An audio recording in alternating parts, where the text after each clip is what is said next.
Sa loob ng halos 4 na dekada, kinikilala natin ang Maynila bilang kabisera at sentro ng ating pamahalaan.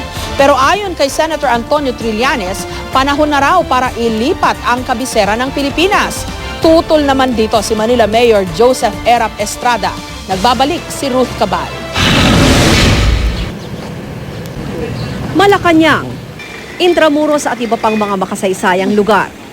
Divisoria at Binondo at iba pang sentro ng komersyo. At syempre ang tanyag na Manila Bay Sunset. Pero sa paglipas ng panahon, ang magagandang imahe ng Kapitolyo ng ating bansa tila nasapawan na raw ng mga problema sa traffic, baha at basura at kriminalidad. Kaya nga raw naghain ng panukalang batas si Senator Antonio Trillanes IV para pag-aralan ang posibleng paglilipat ng ating kabisera. Over the years, napabayaan, walang urban planning na sinunod, at kaya ganito yung naging resulta. Ngayon, is it a source of national pride? Is it a symbol of progress? Baka baliktad.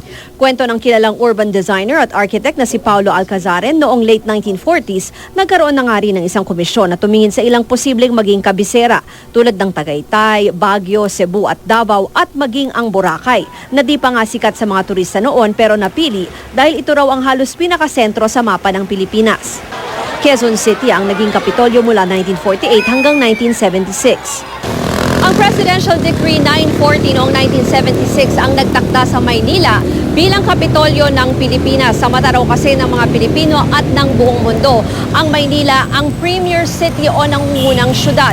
Nandito raw kasi ang sentro ng pamahalaan, maging ang sentro ng negosyo, edukasyon at kultura.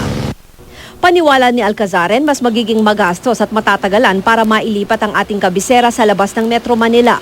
Tingin niya higit pa sa usapin ng lokasyon, dapat raw tignan ang pwedeng pagsasaayos sa pamamahala. 16 cities and 1 town, mahirap i-govern yung isang consolidated na metro area na lahat ng problema ay hindi naman nagre-respeto ng boundaries, political boundaries, basura, krimen, pagbabaha.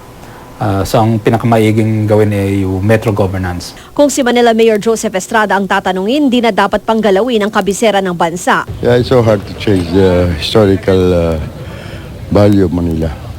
We're all together.